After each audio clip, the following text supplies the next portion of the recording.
하나님만 바라보는 기도라는 제목입니다. 결혼을 하면 배우자만 바라보며 사는 것이 아니고 결혼하면 여러 관계 속에 들어가게 됩니다.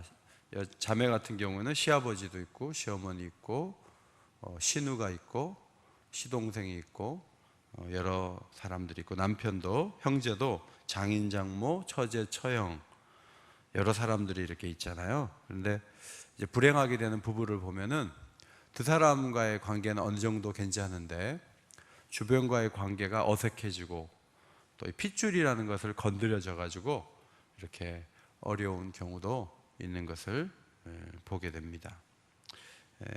사람도 중요하지만 환경도 봐야 되고 또 관계도 봐야 되고 그런 거죠. 그러니까 이제 선을 볼 때요, 사람은 너무 좋은데 신우가 8명이에요. 그러면은 이 8사람이 다 이렇게 얘기를 하면 머리가 아플 것 같으니까 사람은 괜찮은데 어려웠다는 거죠.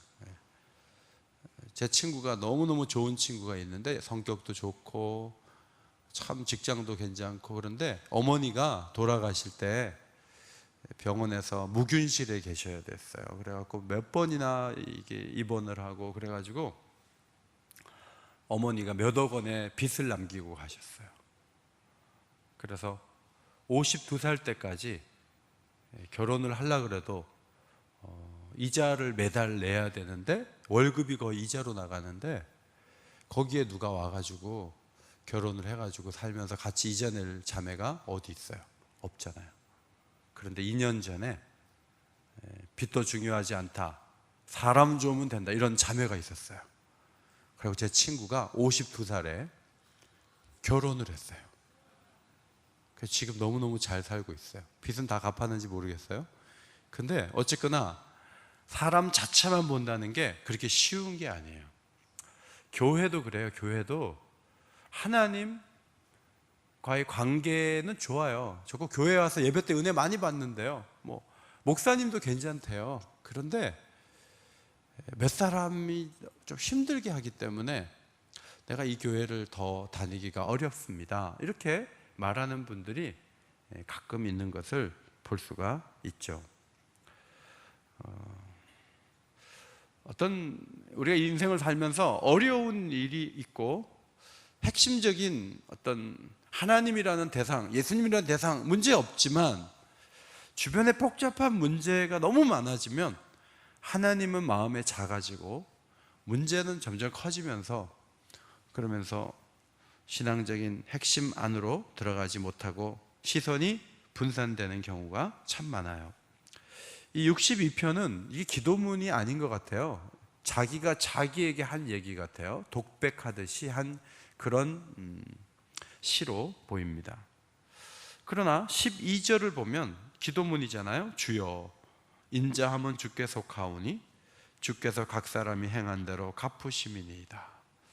이 12절의 기도문이 나오기까지 자기 고백적인 이 1절부터 11절까지의 이 내용이 사실은 다 기도문과 연결이 되고 이런 12절의 기도가 나오게 했던 고백이기 때문에 이것도 전체를 기도로 보고 이런 방식으로 12절과 같은 결론의 기도를 드릴 수 있으면 좋겠다 해서 저는 전체를 기도로 받고 해석을 하고자 합니다.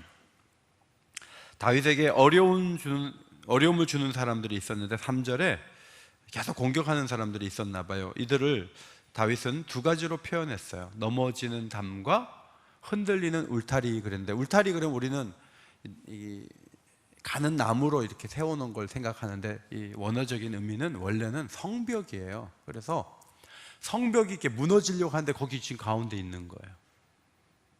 담이 넘어지고 있는데 그 옆에 있는 거예요. 그러면 담이 무너지면 죽는 거고 성벽이 안으로 넘어지거나 밖으로 넘어지면 거기서 죽는 거예요. 그러니까 지금 둘러싸여 있는 것이고 언제 무너질지 모르는 것이고 곧 죽을 수도 있는 그 상황에 있다는 것이죠. 4절에 보면 그들이 그를, 자신을 말해요, 높은 자리에서 떨어뜨리기만을 꾀한다 그랬어요. 그러니까 지금 왕인데, 다윗이 왕인데 왕에서 끌어내려야 돼. 더 이상 왕 될 필요가 없어. 가만히 두면 안 돼. 이제 이렇게 있었던 거예요. 그러면서 공격을 계속 하는 거죠. 얼마나 노력을 했냐면 미완료 형태의 동사들이 3가지가 쓰였는데 4절에 음모를 꾸미다. 음모를 꾸미다. 꾀한다는 단어. 그 다음에 거짓을 즐겨한다. 그 다음에 겉과 속이 다르죠. 입으로는 왕이여 하고 축복하면서 속으로는 막 저주를 하는. 그러니까 누가 그렇게 하냐면 다윗 주변에 있는 친구, 동료, 신하들이 다윗을 그렇게 하는 거예요. 이것은 마치 다윗 왕을 절벽 아래로 밀쳐버리려고 하는 행동과 같은 거예요. 여러분, 가까이 있다 그래서 전부 나한테 도움 주고 사랑 주고 그렇지 않죠? 가까이 있어 웃고 있는데 밀어내기 직전에 사람들이 다윗에게 있었다는 말씀입니다.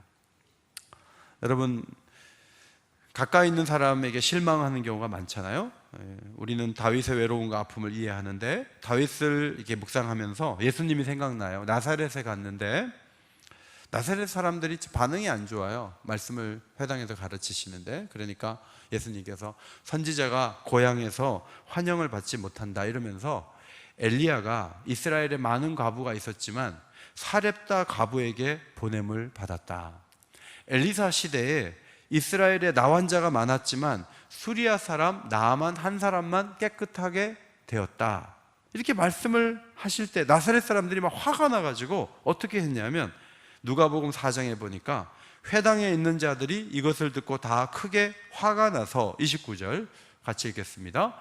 일어나 동네 밖으로 쫓아내어 그 동네가 건설된 산 낭떠러지까지 끌고 가서 밀쳐 떨어뜨리고자 하되, 이 나사렛 사람들이 누구냐면 예수님이 자랄 때 30살까지 동네가 안 크니까 다 아는 사람들이에요. 그런데 이놈이 어딜 와가지고 이상한 소리를 하냐고 하면서 낭떠러지로 끌고 간 거예요, 예수님. 그래서 예수님이 그때 기적처럼 빠져나오지 않았으면 밀어떨어, 그래서 떨어졌어요. 죽을 뻔했어요. 여러분, 가까운 데 있는 사람들이 밀어가지고 죽이려고 하는 일이 다윗에게도 있었고 예수님께도 있었다 하는 것입니다. 여러분, 어디에나 음모가 있고 거짓이 있고 말로 하는 이야기가 전부가 아니고 전혀 반대 의사들이 어딘가 움직이고 있는 것은 사실이에요. 제가 어떤 책을 보니까 교회에도 갈등을 해소하는 길이 늘 열려 있어서 갈등이 있어도 그걸 자꾸 풀어나가는 힘이 있어야 된다, 이런 글이 있었는데 이런 얘기가 있더라고요. 표면적으로는 차분해 보여도 그 아래서는 폭풍이 만들어지고 있는 경우가 있다. 겉으로는 친절하지만 안으로는 원한이 가득하다. 다윗 시대로부터 예수님 시대, 또 우리 시대에 이르기까지 음모와 거짓과 이중적인 함정의 굴레가 계속 발견되고 있는 거예요. 그런데 이런 일들이 있는 것을 가지고 놀래고 가슴을 쓸어내리고 신앙생활 못하겠다 이러지 말고 해결의 길이 있는데, 그것은 1절 같은 그 고백이 나오면 이제 희망이 있는 건데, 1절을 한번 같이 읽겠습니다. 1절 시작.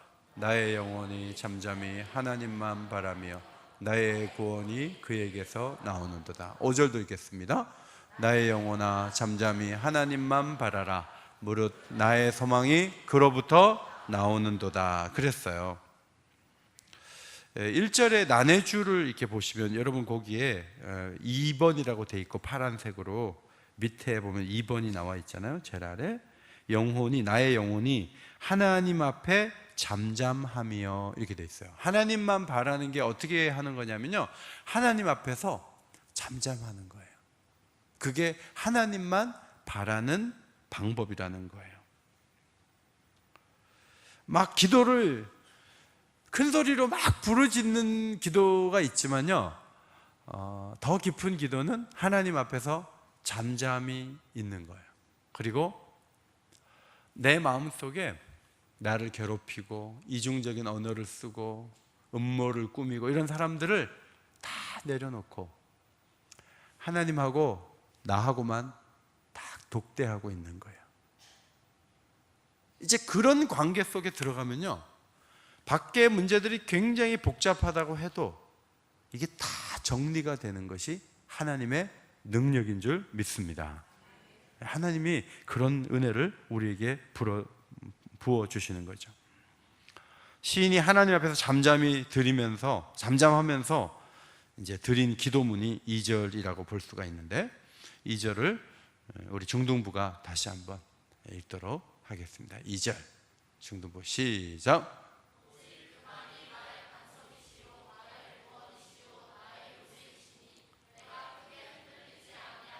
예, 하나님이 반석이고 구원이고 요새이세요. 옛날에는 활을 쓰고 막 돌을 던지고 칼로 이렇게 하는 것이기 때문에 고지를 점령하고 좀 더 위쪽에 있는 것이 사실은 자신을 보호하고 싸움에 이기는 방법이거든요. 그런데 하나님께서 요새가 되셔서 자신을 지켜준다고 생각하니까 내가 크게 흔들리지 않을 거야, 크게 흔들리지 않을 거야, 이렇게 고백을 했는데 6절을 보시면 똑같은 말인데 조금 차이가 났어요. 자, 6절 같이 읽어요. 시작. 오직 그만이 나의 반석이시오 나의 구원이시오 나의 요새이시니 내가 흔들리지 아니하리로다. 중등부 뭐가 빠졌어요? 크게가 빠졌어요. 잘 맞췄어요. 크게가 빠졌어요. 앞에는 처음에 기도할 때는요 크게 흔들리지 않는다 그래요.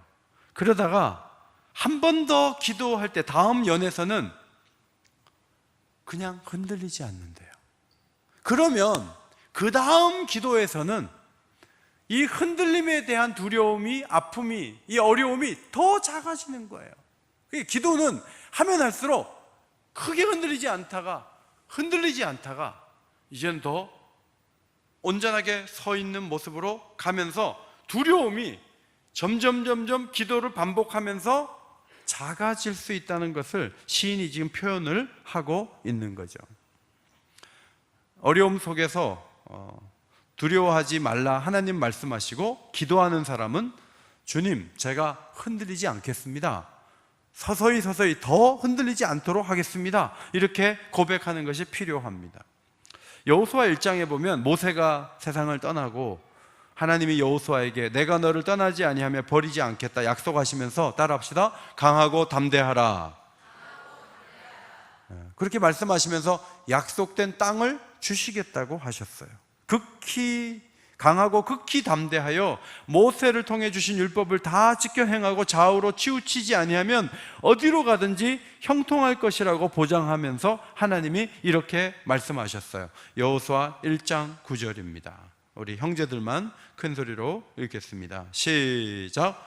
내가 내게 명령한 것이 아니냐, 강하고 담대하라, 두려워하지 말며 놀라지 말라, 내가 어디로 가든지 내 하나님 여호와가 너와 함께 하느니라 하시니라. 하나님만이 반석이요 구원이시오 요새가 되시는 것을 여호수아는 이미 경험해 왔어요. 그런데 늘 모세가 같이 있으면서 경험했는데 모세가 돌아가셨어요. 이제 자기가 앞에 서야 돼요. 하나님이 하신 말씀이 뭐냐면, 어디 가나 함께 할 거니까 네 마음에 두려움을 네가 해결을 해야 된다, 이것을 잘 주장을 해야 된다. 그래야 앞에 서서 일할 수 있다는 거죠. 다윗은 하나님만 바라보면서 나의 반석이요 구원이시오 요새라고 아까 2번이나 말한 다음에요, 7절에 가면 다윗이 2번째 고백에서 하나님에 대한 고백이 더 많아지는 것을 볼 수 있는데, 7절을 자매님들이 같이 한번 읽겠습니다. 시작. 나의 구원과 영광이 하나님께 있으며 내 힘의 반석과 피난처도 하나님께 있도다. 자, 기도가 반복되면 어떤 유익이 있는가 하면 크게 흔들리다가요 흔들림이 서서히 줄어들어요. 그러면서 하나님에 대해서는요, 하나님은 내 반석입니다, 제 구원입니다, 제 요새이십니다, 이렇게 고백을 하다가요 시간이 흐르면서 반석이십니다, 구원이십니다, 요새이십니다, 그 다음에 구원과 영광이 하나님께 있습니다, 내 힘의 반석과 피난처도 하나님께 있습니다 하고 하나님에 대한 서술이 길어지는 것을 발견할 수가 있어요. 이것이 기도하는 사람의 성장하는 모습이고 변화라고 볼 수가 있는 거예요. 그러니까 흔들리는 울타리 같은, 넘어지는 담과 같은 곳에 있는 상황에서 기도가 시작됐지만, 기도를 하다 보면 하나님이 내 흔들림을 점점 작게 해주시고 두려움에서 벗어나게 해주시고, 그리고 하나님에 대한 고백들이 점점 더 구체적이고 많아지도록 하나님이 시인을 이끌어 주신 것처럼 우리의 기도도 이끌어 주신다는 거죠. 자, 우리가 반복하는 기도를 드릴 때 하나님이 금방 안 들어주셔요. 대부분 오래 기도해야 돼요. 자, 첫 번째 기도, 하나님 병 고쳐주세요. 크게 흔들리지 않게 해주세요. 능력이 많으신 하나님, 이렇게 기도했는데 한 달이 지났는데 아직도 병이 안 고쳐졌어요. 그런데 어떻게 기도가 변하냐면 두 번째 기도 이런 거예요. 하나님 병 고쳐주세요. 흔들리지 않기 원합니다. 크게가 빠졌어요. 그리고 참 소망과 전능하신 하나님, 긍휼의 아버지 하나님, 저를 외면하지 않을 것을 제가 믿습니다. 여러분, 하나님에 대한 것이 지난달하고 이번 달하고 병 고침을 위해서 기도를 하는데 하나님에 대한 것이 훨씬 더 성령께서 많은 것을 깨닫게 하시고 말씀이 기억나게 하셔서 점점 더 하나님에 대해서 부요한 마음을 갖게 된다는 말씀이에요. 이것이 바로 기도하는 일의 소중함입니다. 하나님을 향한 깊은 감동의 마음이 중요한 것은 삼각구도를 벗어나기 위함이에요. 삼각구도는 뭐냐면요, 하나님이 계시고 내가 있는데 내 마음에 나를 공격하는, 넘어지는 성벽 같은 사람들이 옆에 있는 거예요. 이게 삼각구도예요. 그런데 마음이 기도하기 전에는 이 공격하는 사람들에게 너무 많이 가 있는 거예요. 이게 삼각구도가 딱 돼 있는 거예요. 그런데 기도를 하나님께 계속 하다 보면요, 삼각구도에서 벗어나서 사각구도가 되는 거예요. 그것이 8절 말씀이에요. 자, 8절 말씀 같이 읽을까요? 8절 시작. 백성들아, 시시로 그를 의지하고 그의 앞에 마음을 토하라. 하나님은 우리의 피난처시로다. 자, 아까 삼각구도는 하나님하고 나하고 공격하는 사람이잖아요. 사각구도는요, 하나님하고 나하고 공격하는 이들이 있는데요, 내가 왕이잖아요. 그럼 내가 끌고 가야 될 백성들이 있잖아요. 그런데 백성들을 위해서 기도하고 싶고 백성들을 위해서 돕고 싶은 마음이 있는 거예요. 이게 사각구도예요. 기도는요, 사명의 자리로 우리를 끌어가는 거예요. 엄마가 애를 낳으면요, 사명이 생기는 거예요. 애를 먹이려고 그러고, 애를 씻기려고 그러고, 애의 필요를 채우려고 그러고. 오늘도요, 여러분이 앞에 나와서 막 이렇게 하니까 엄마들이 사진기 가지고 와가지고 막 너 없으면 안 돼 이러면서 막 엄마가요, 막 얼마나 사명감을 가지고, 언제까지? 결혼할 때까지 계속 카메라 들고 따라다닐 거야. 그래가지고 계속 찍을 거야. 예쁘니까. 근데 결혼할 때까지가 아니고 죽을 때까지 보는 거예요. 엄마가 계속 따라다니는 거예요. 근데 이게 엄마가 사명이거든요. 지금 왕인데 자기 백성들 생각을 못하고 계속 공격당하고, 아휴, 난 이러다 죽겠어. 내가 왕자리에서 언제 쫓겨날지 몰라. 늘 이러고 있는데 하나님 앞에 기도하다 보니까 백성들을 돕고 싶은 마음이 있는데, 백성들에게 떡을 나눠주고 집을 나눠줘서 돕는 게 아니고 백성들이요, 시시로 하나님 의지하고 하나님 앞에 마음 토하세요. 그러면 내게 피난처가 되신 것처럼 여러분 도와줄 거예요 하고 신앙적인 말을 지금 다윗이 해주고 싶은 거예요. 이것이 기도하는 사람의 놀라운 변화된 모습이라고 할 수가 있습니다.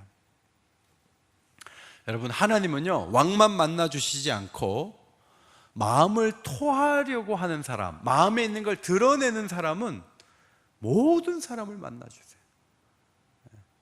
조금 못생겨도 만나주세요. 공부를 조금 못해도 만나주세요. 조금 가난해도 만나주세요. 조금 어려움이 있어도 만나주세요. 여러분, 하나님을 만나는 조건은요, 하나님 앞에 마음을 드리면 하나님이 만나주시는 거예요. 그리고 자기를 사중 오중으로 가리면 하나님을 만나기가 어려워요. 자, 시편 51편 17절, 이것도 다윗의 시인데 같이 한번 앞에 보시고 읽겠습니다. 시작. 하나님께서 구하시는 제사는 상한 심령이라. 하나님이여, 상하고 통회하는 마음을 주께서 멸시하지 아니하시리이다. 하나님은요, 우리가 상한 마음 가지고 오면 하나님 기뻐하세요. 그리고 우리가 그 상한 마음, 통회하는 마음을 이렇게 내놓으면 하나님이 다 받아주세요. 다 받아주세요. 하나님은 야, 너 죄를 저질러도 어떻게 그렇게 죄를 저지르고 다니냐? 멸시하지 않으세요. 그런 말씀하지 않으세요. 그래서 우리가 마음에 아프고 힘든 것들을 하나님께 내놓는 것, 이것이 하나님을 만나는 방법이라는 거예요. 마가복음 2장 17절, 예수께서 들으시고 그들에게 이르시되 건강한 자에게 누가 쓸 데가 없다? 의사가 쓸 데 없다. 의사는 누구에게 쓸 데 있다? 병든 자에게 쓸 데 있다. 나는 의인을 부르러 온 것이 아니요 죄인을 부르러 왔노라. 죄가 있는 사람들이 주님을 만날 수가 있고 주님의 도움을 받을 수 있고, 나는 깨끗하다 하면서 깨끗하지도 않은 사람들은 주님의 도움을 받을 수가 없었던 거예요. 여러분이 9월 달에도 큐티인을 사가지고 큐티인의 간증을 보면서 어떤 사람은 그런 말을 해요. 아유, 나는 이 간증 싫어. 혼전히 죄덩어리야. 아주 못됐어. 아주 별의별 죄를 다 저지르고 다녀.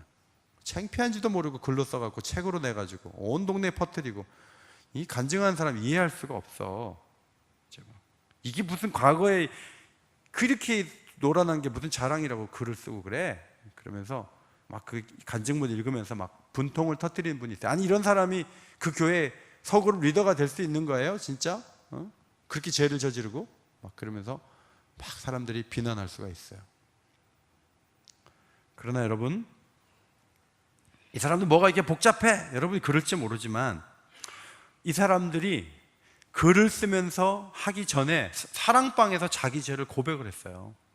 그리고 그것이 교회 레이더에 잡혀가지고 미리 본문을 공부해가지고 거기서 자기 죄와 연결해서 글을 써가지고 여러 사람이 있으면 가장 거기에 맞는 사람을 뽑아내가지고 2달에 60명씩 거기다 적는 거예요. 근데 여러분, 우리는 이걸 더러워, 추해, 무슨 죄를 그렇게 많이 져? 이럴지 모르지만요, 바로 그 자신의 통회하고 상한 마음이 어떻게 돼서 주님을 만나게 됐는지를 고백했기 때문에요, 그 사람들은 주님이 훨씬 더 가까이 계시고요, 주님이 그 사람들의 마음을 만져주시고 그들 속에서 놀라운 일을 지금 하고 계시다는 것을 믿으시기 바랍니다. 보통 교회 성도들이 다 가려요. 가려서 죄가 없는 척 하고 오세요.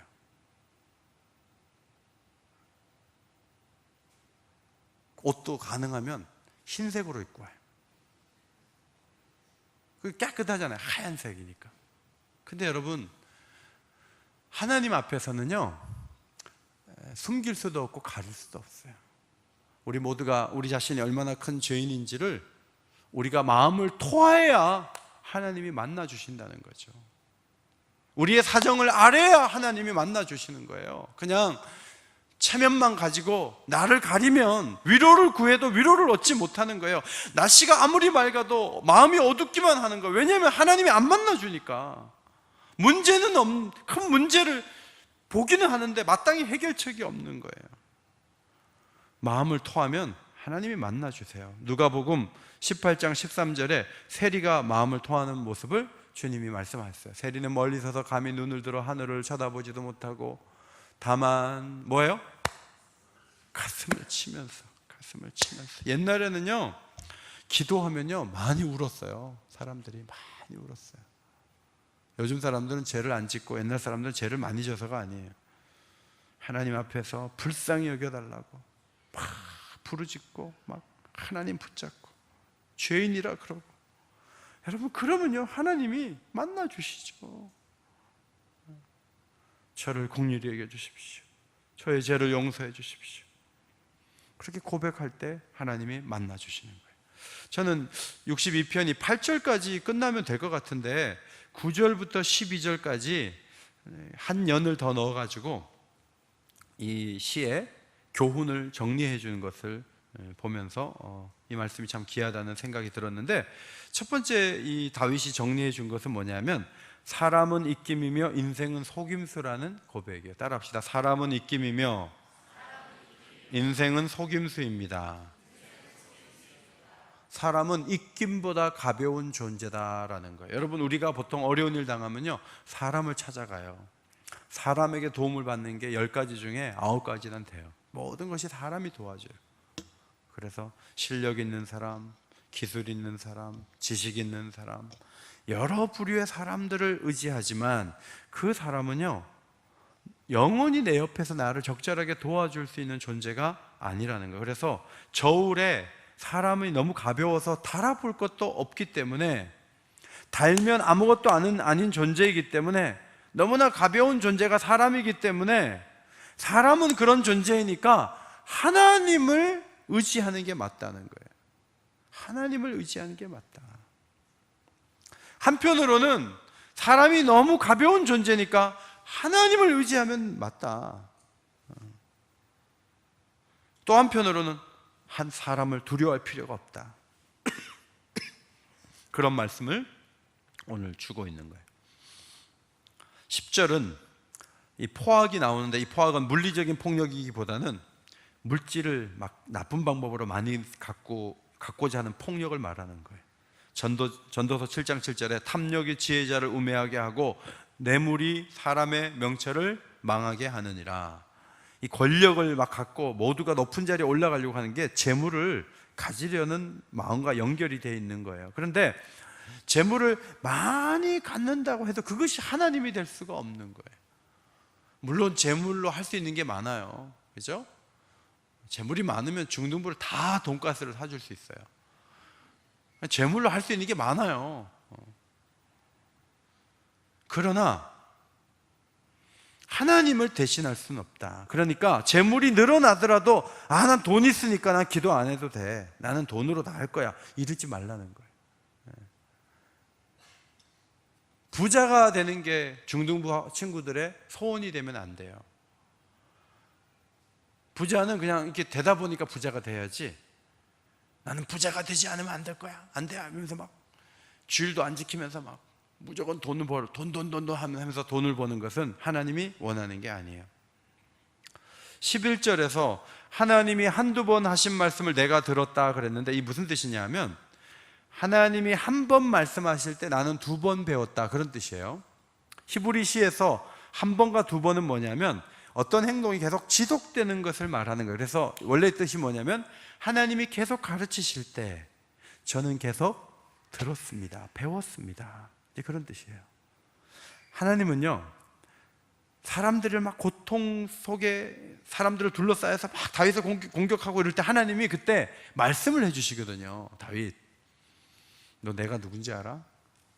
너 내가 요새야, 내가 너의 구원이야, 이렇게 하나님이 깨닫게 해주셔서 계속 지속적으로 하나님에 대해서 지금 배워가고 있는 거예요. 사람 의지하면 안 돼, 물질이 쌓여가는 것에 마음 빼앗기면 안 된다, 이런 교훈을 이제 다윗에게 주니까 다윗이 이제 이런 시를 쓰다가 하나님이 깨우쳐 주신 것들을 정리를 뒷부분에서 하고 있는 거예요. 그러면서 다윗이 이제 마지막에 깨달은 게 뭐냐 하면 11절 12절에 권능은 하나님께 속하였다, 그 다음에 12절 인자함은 주께 속했다, 이 두 가지를 다윗이 깨달은 거예요. 근데 한 가지예요.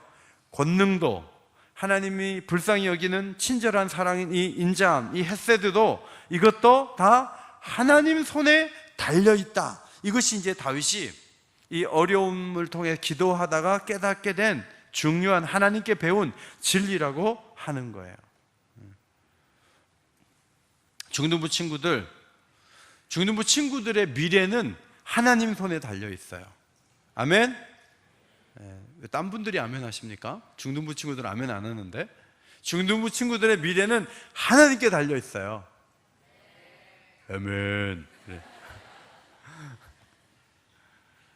앞으로 여러분이 누구하고 결혼하고 누구하고 사는 것도 하나님 손에 달려 있어요. 아멘. 내가 하는 게 아니에요. 여러분이 어떻게 살고 누구를 돕고 살고 어디서 살고 어떻게 살고도 전부 다 하나님 손에 달려 있어요. 여러분이 병을 앓고 막 3일 4일 앓을 때 그 병에서 건져주시는 것도 하나님 손에 달려 있어요. 여러분이 어떤 친구를 만나는데 그 친구가 나를 많이 도와주고 사랑하는 그런 좋은 친구를 만나는 것도 하나님 손에 달려 있어요. 여러분이 대학을 가는 것도 하나님 손에 달려 있어요. 어떤 사람은요, 공부를 너무 잘했는데 학력고사, 옛날 학력고사, 지금 수능 보는 날 아침에 꼭 아파. 3년 연속 아파. 시험 문제가 안 보일 정도로 아파. 그러면 아무리 준비해도 그날 아프면 뭐 어떡할 거예요? 하나님이 환경을 열어주시고 기회를 열어주셔야 우리에게를 갈 수 있지 않겠어요? 우리를 어렵게 하는 두려움이 올 수 있지만 하나님이 누구신지를 계속 배우게 하는 영적인 환경이 될 수 있다는 거예요.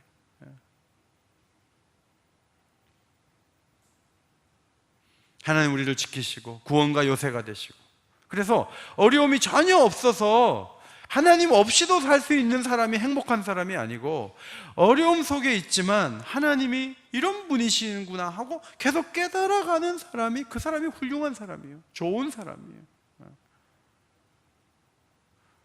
오늘 강남에 있는 중학생들은 지금 다 학원에 있는 거 아세요? 내가 지금 이럴 때가 아닌데, 쟤네들하고 경쟁해야 되는데, 여기 종로구에 내 적수가 없는데, 내가 지금 강남에 내라고 하려면 지금 여기 앉아갖고 있으면 안 되는데, 불안해하지 마세요. 하나님께 잘 보이세요. 그럼 하나님이 중등부 친구들의 인생을 딱 붙잡고 이끌어 가실 거예요. 큰 소리로 아멘. 그리고 믿어야 돼요. 믿고 하나님을 의지하는 게 중요해요. 자, 기도하면서 하나님을 계속 바라볼 때 우리에게 일어나는 몇 가지 변화를 다시 한번 정리해 드리고자 합니다. 첫째로, 두려움을 다스리며 평안을 회복하는 것, 이것이 기도하다가 일어나는 거예요. 말씀드린 대로 한 번 기도에 다 되는 게 아니에요. 기도를 반복하면서 내 마음에 평안이 점점 더 커지는 것이 기도에서 오는 큰 축복이에요. 크게 흔들리지 아니하리로다. 흔들리지 아니하리로다. 흔들리지 않고 있습니다. 흔들림 없습니다. 이렇게 바뀌는 거예요. 빌립보 4장 6절과 7절이 기도하는 자에게 평안을 먼저 주시겠다고 하시는 하나님의 약속이에요.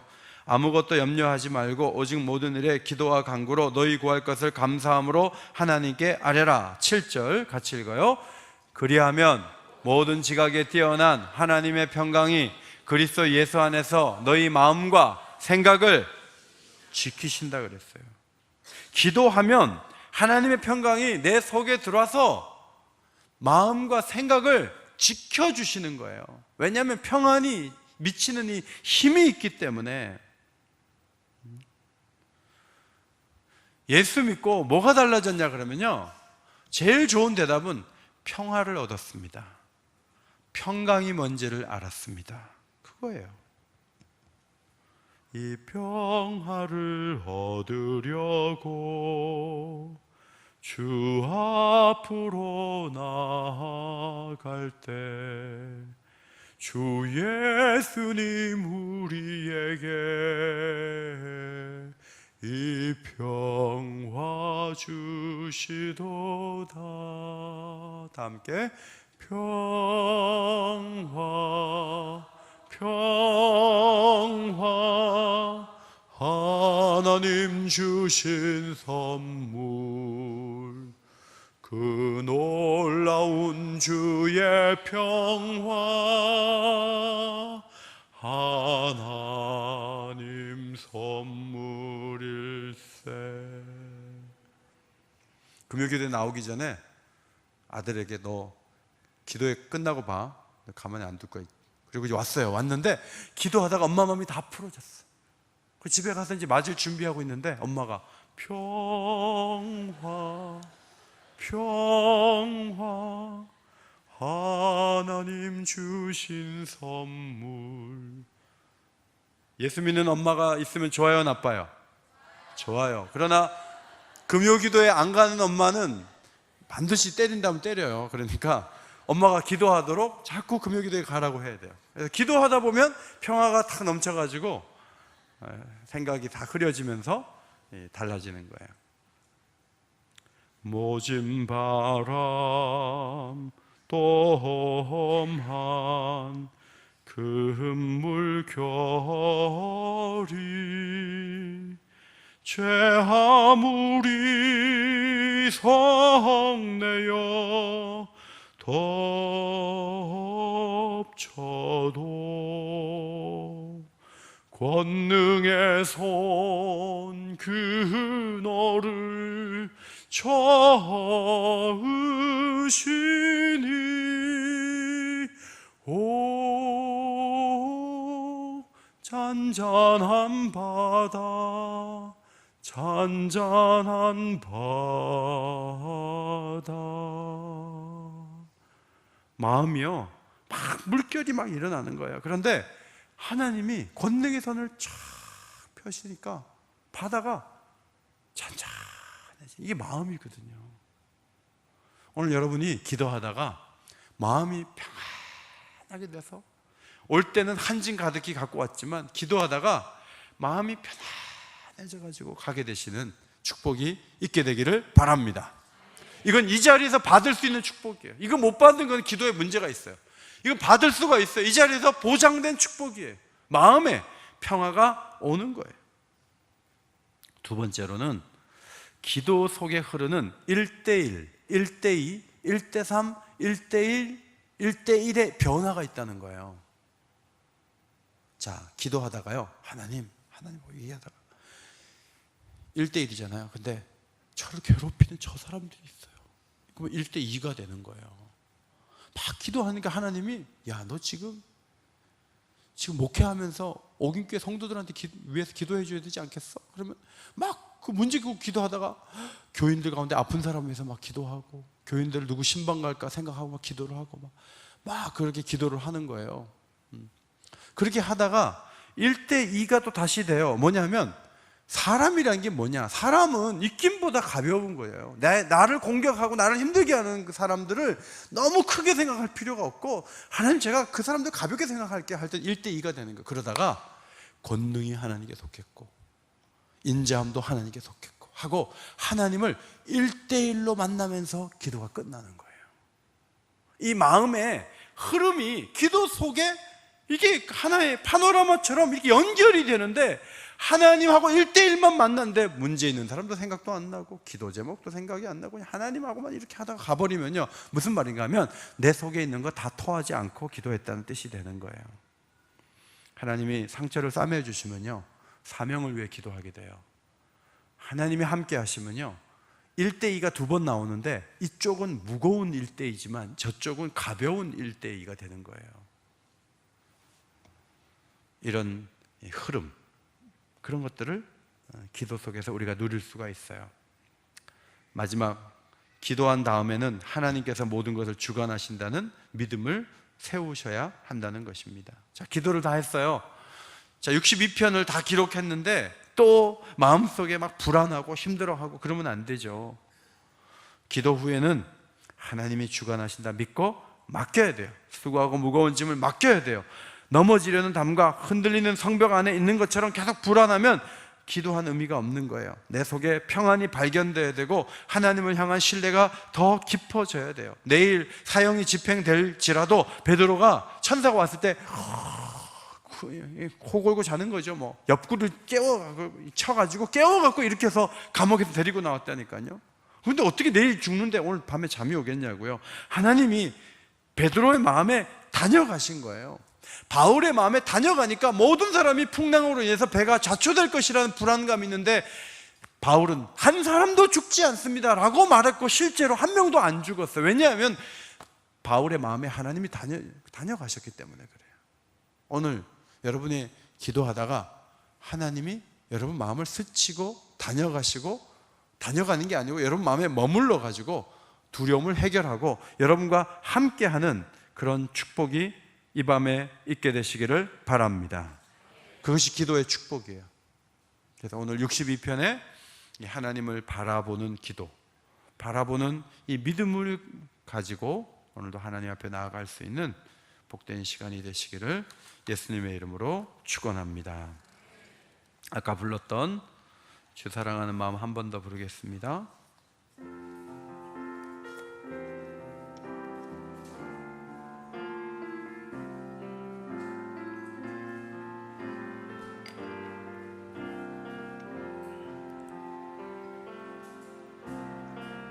주 사랑하는 마음들이네,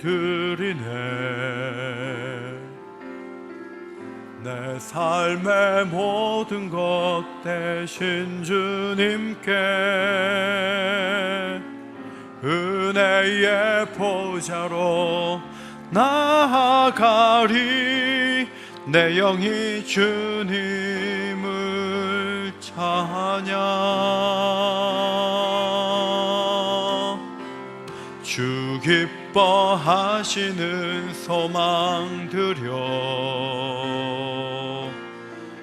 내 뜻과 힘보다 주 손 의지해